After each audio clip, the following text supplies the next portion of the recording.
So what is the ultimate spaghetti dish?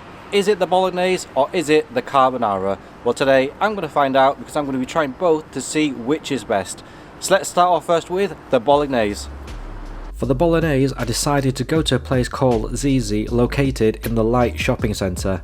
It's a nationwide Italian restaurant chain serving traditional Italian foods like pizza, pasta and risotto. And it's a place I've been to before for the pizza, which I enjoyed, so I'm actually looking forward to seeing what the pasta is like. So let's head in and check it out. The inside is large with loads of seating available. There's a big open kitchen area where you can see the chefs preparing and cooking the food. You even get to see the pizza oven with the fire blazing in the background while you eat, which adds to the experience. The decor is pretty futuristic and modern, yet rustic at the same time, with these huge wooden beams extending from the ceiling down to the seats in the middle, which is an interesting bit of architecture.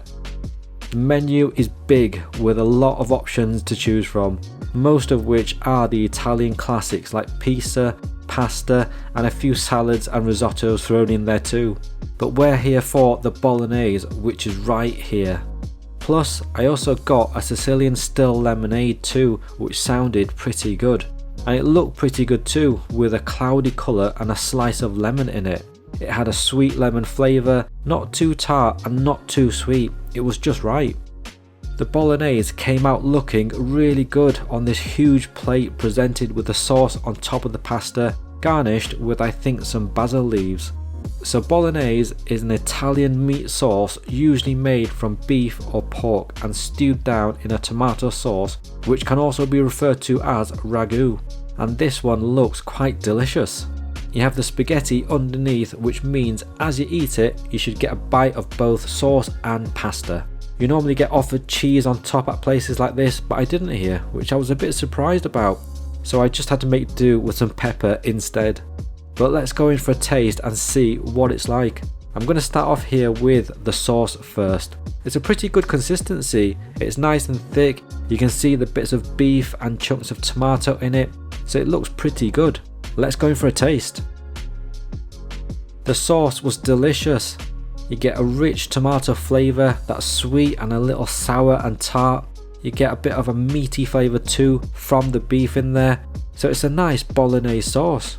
Let's try out the spaghetti next. The colour and texture look good, and because the sauce is on top you already have a bit of sauce on it, but let's try this out and see how it tastes. The spaghetti tasted really nice. It wasn't too soft, so you still got a good bite to it. And is it just me or does anyone else like the taste of pasta on its own? You kind of get a wheaty, floury taste to it. So what is the proper way to eat spaghetti? Is it the twirling method or is it just the shovel it into your mouth method? Well, since I'm at a nice restaurant, let's try out the twirling method. It's not quite working out. I still just end up kind of shoveling it into my mouth. Let's try this out with the sauce and pasta together so we can get a bite with everything and all the flavours combined. This was a delicious bite of food. You get the sweetness from the tomatoes, the meatiness from the beef, and it all combines together so well with the pasta, and you can see why it's one of the most popular pasta dishes. I actually think I'm starting to get the hang of this twisting method now, and I used it to finish off the dish. What a great bolognese that was. The sauce was sweet and tomatoey. So the total cost of that meal was £17.70. Let's move on next to the carbonara. For the carbonara, I decided to go to a place called Bella Italia, situated on the main shopping street, Briggate. So Bella Italia is also a nationwide Italian restaurant chain serving the usual authentic Italian classics like pizza and pastas, but it's maybe a little bit more casual. So let's head in and check it out.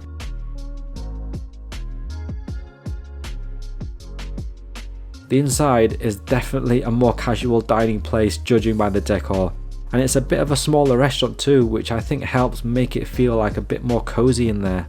You have a main bar and counter area in the middle that has drinks on display, sort of resembles a pub or a bar.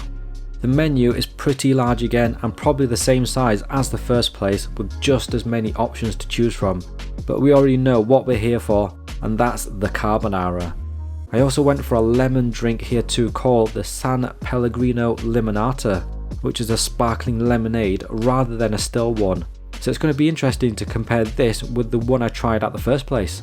You get a slice of lemon here too, and I have to say it's a lot different to the first one. So this one is a lot more tart and has a stronger lemon flavour.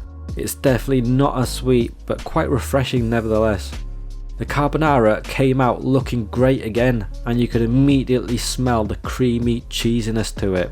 So carbonara is a pasta dish usually made with eggs, cheese, cured ham, black pepper and pasta. The types of cheese or ham can be interchanged depending on the place you go to, but this one here, I have to say, looks pretty good.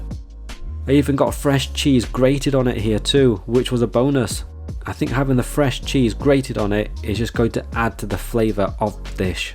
I'm going to start off here by tasting the pancetta, which as you can see you get a decent sized chunks of. You can also see that it's got good layers of fat in between the meat, which should make for a good bite. So let's just go in for a taste. It was delicious, really nice. You get a great salty meaty flavour, and the fat in there is soft and creamy and melts away as you bite into it. It's also a little bit crispy too, so you get an extra texture that adds to the bite. I've got to try out the pasta next as my mouth is already salivating at this point, so let's get a bit of it and see what it's like. This was so good. The pasta is cooked nicely, it's not too soft or hard, just right. You get the creamy cheesy sauce with a hint of black pepper in there, and I think the fresh cheese only enhances the flavours. I've got to have a taste with everything on it, so the pasta with the pancetta and the creamy sauce. This bite is already looking epic. It's just a great bite of food, and the flavours combine so well with the salty, fatty, cheesy creaminess of it. I even managed to get the twirling method spot on here too. And one of the best things about this meal is that you get a good amount of pancetta left at the bottom when you're about done, so you can have an extra meaty and fatty bite at the end. I think the pancetta is what it's all about here, along with the cheese, so if you get these two right, the dish is going to be fantastic. What a tasty carbonara. The pancetta in there was delicious. So the total cost of that meal was £17.48. So which is the ultimate spaghetti dish? Comment down below which one you preferred. I think for me it has to be the carbonara. The flavour of the pancetta mixed in with the creamy cheese does it for me. Okay, if you like spaghetti, click on the thumbs up icon below and click on subscribe to come along for the next food journey, and I'll see you in the next one.